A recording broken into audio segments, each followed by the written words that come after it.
नमस्कार सांग मैंने मु कादम्बिनी आपण मानकर सांग एवं मोटिवेशनल स्पीकर आज पुणी थे गोटे नुआ भिडियो रे आपण मानक सामना को आसी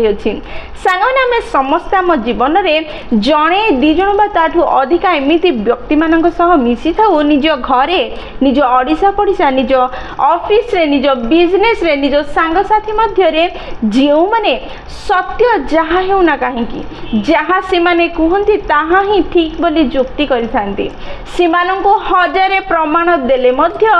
सेमाने से प्रमाण को मध्य स्वीकार कर नथांती सेमाने जहाँ कहउचंती ताहा ही ठीक बोली जुक्ति करबा आरंभ करिथांती सेमाने निज ईगो को सैटिस्फाई करिया पई निज कथा को निज को विजय करिबा पई जे कोनसी परिस्थिति पर्यंत कथा को नहीं जानती एवं सेमाने जहाँ कहउचंती ताहा ही ठीक बोली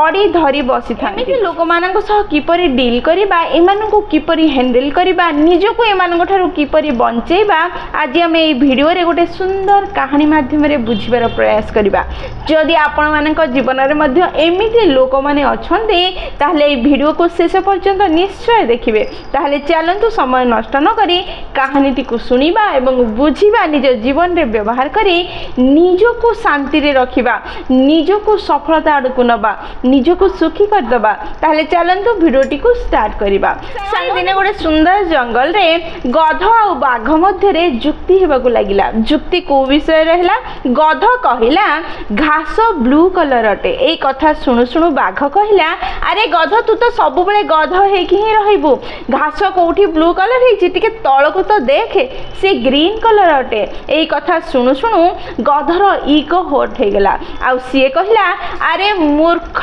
बाघ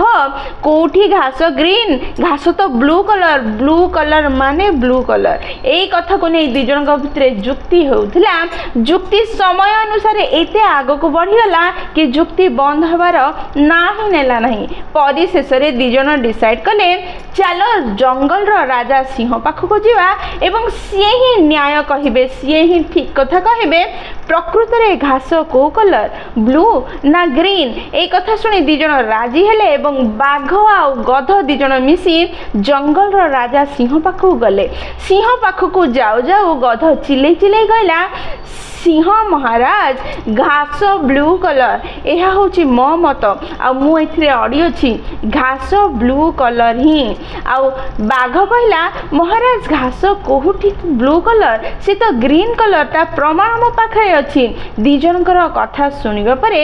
सिंह चुपचाप बसी भाबुथिले एतिकी समय रे गध कहला महाराज आमर समस्यार समाधान दियंतु प्रकृत रे घास को कलर कहंतु ब्लू ना ग्रीन सिंह हसी दे कहला हाँ प्रकृत रे घास ब्लू कलर यही कथा शुणु शुणु गधटी डेइबाकू लागिला एक्साइटेड हेबाकू लागिला देखिलु कि रे बाघ सिंह राजा कौन कहले घास ब्लू कलर तू मूर्ख तू गध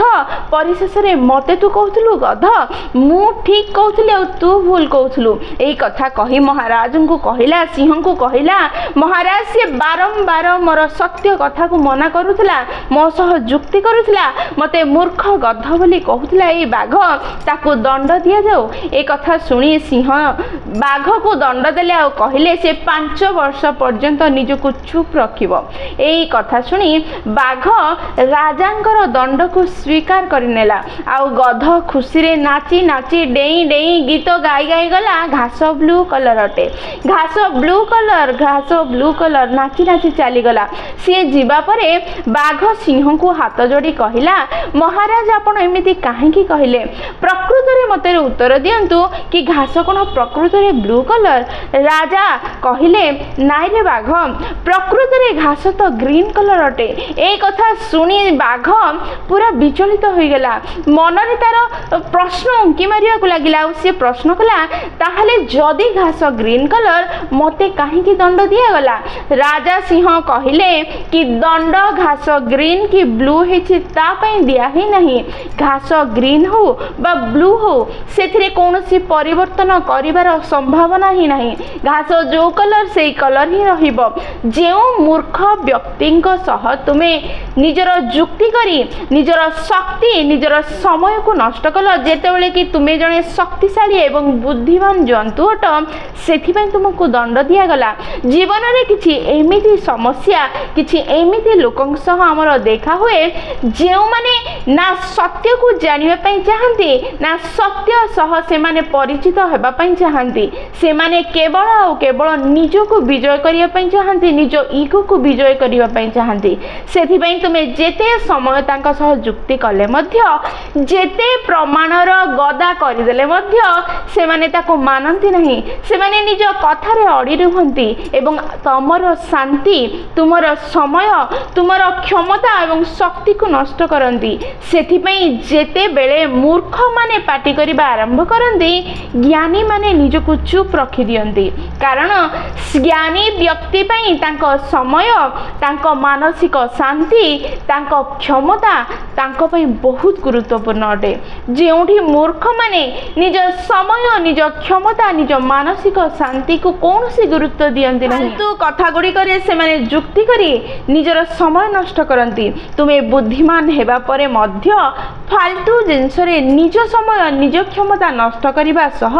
ए छोट कथा पई मो समय नष्ट कल सेथिपई तुमको दंड दियागला। राजांको कथा सुनी तांको दंड को बाघ स्वीकार कला एवं सेठू चली गला। ए गध बाघ और सिंहर कहानी हमको जीवन रे बहुत खुशी रे शांति रे बंचिबार अनेक शिक्षा देता है। प्रथम शिक्षा होची जेतेबेले आमे मूर्ख लोक मानक सह सामना करिथाउ जेतेबेले मूर्ख व्यक्ति सह हमरो सामना ही थाए जेउ व्यक्ति माने सत्य को ना सुनिया पई चाहंती ना स्वीकार करिया पई चाहंती से माने जहा कहउचंदी ताको ठीक प्रमाण करिया पई लागि थांती। जेतेबेले प्रमाण ताको सामना रे थाए जेतेबेले प्रूफ ताको सामना रे थाए तथापि से स्वीकार करना थांती सेतेबेले सेमानंकर सह जुक्ति करी निज समय नष्ट करिवा सबुठ मूर्खामी अटे। ए शिक्षा ए कहानी देई थाए जेमिति कि बाघ निजर मूल्यवान समय को देई गध सह जुक्ति कला जेतेबेले कि घास ग्रीन कलर अटे यह सफा सफा देखा जाउतला तथापि मूर्ख गध ताको स्वीकार न करी ब्लू कलर ही बोली जुक्ति करुतला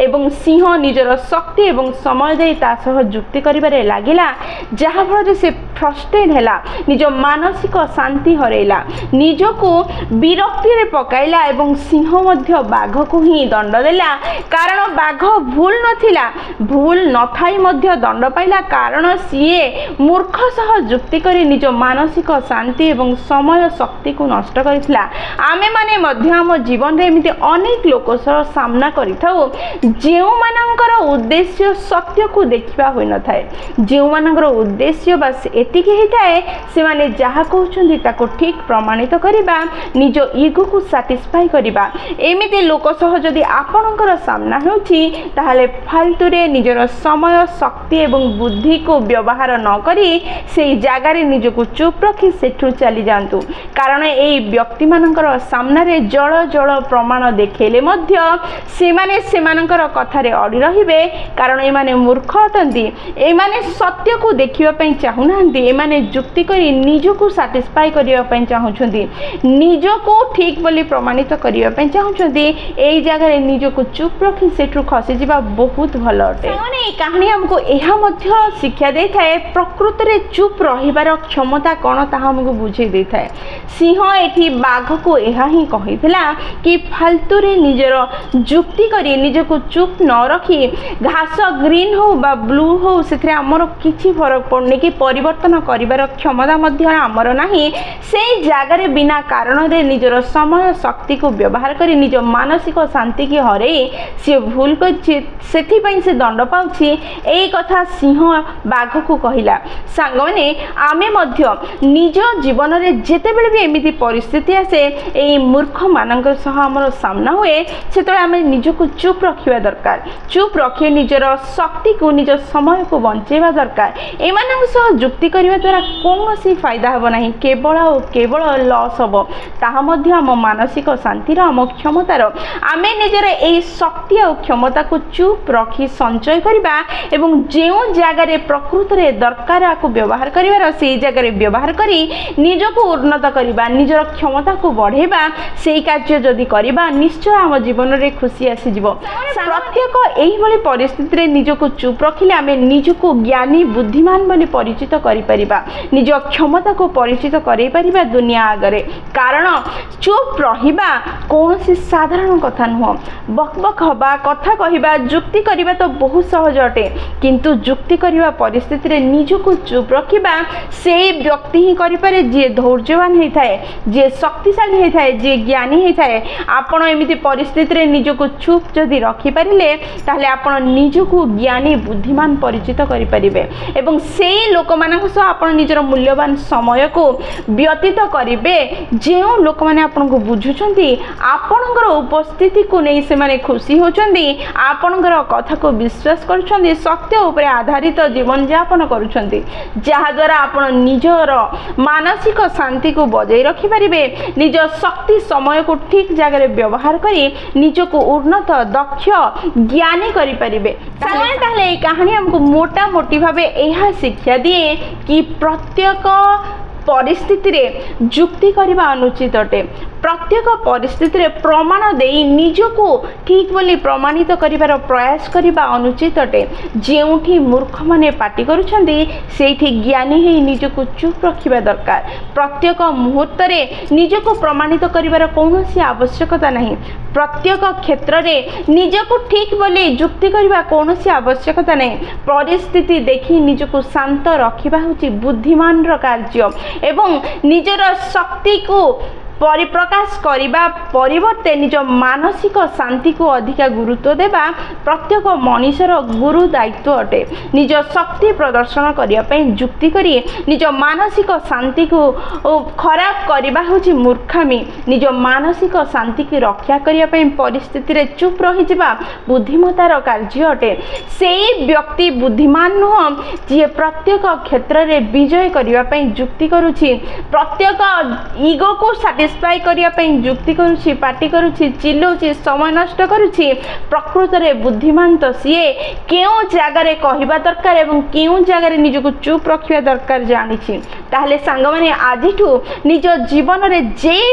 कोनोसी परिस्थिति आसुना कहीं जेकोसी अवस्था आसुना कहीं से निजर बुद्धिर व्यवहार करी आपण चुप रहिबा दरकार ना सेठी कहिबा दरकार भाबंतु एवं जदि कहिबा दरकार एवं कहिले सामना वाला बुझी परिबो आपनकर कथार किछि मूल्य रहिबो बोली आपनको अनुभव होउछि सेही जगह रे ही कहिबे। जदि सामना वाला मूर्ख अटे से कहिले भी बुझिबो नाही ताहले सेही जगह रे निजको चुप रखिबे एवं सेठु चली जिबे जहा फल आपनकर समय बंचिबो, आपनकर मानसिक शांति बजाय रहिबो, ता संगे संगे आपनकर शक्तिर अपव्यवहार हेब नहीं जहाँ को आप ठीक जगह व्यवहार करी निजको उन्नत करें, निज मानसिक शांति को बढ़ाई पारे, निज समय को ठीक जगह व्यवहार करें, जीवन में सुखी शांति और सफल हो पारे। जदि कहानी आपण मानक भल लगी आपंकर हृदय को छुई ताहले निश्चय वीडियोटी को लाइक शेयर और कमेंट करेंगे। जदि प्रथम थर आपण मैंने आम नयनिका मोटिवेशन चैनल को आसी चैनल को सब्सक्राइब करदे और पाखे बेल बटन दबाई ऑल नोटिफिकेशन सेट करदे जहाद्वारा जिते भी आम वीडियो पोस्ट करूँ सर्वप्रथम नोटिफिकेशन आपण पाखे पहुँचो और आमको कनेक्ट करदेव। ताहले मु रहिली सांग माने पुणी थे देखा गोटे नुआ वीडियो रे नुआ टॉपिक से पर्यंत निजर ध्यान रखु और बहुत खुशी रे रुहंतु कारण खुशी रे रहिबा बहुत जरूरी। जय जगन्नाथ।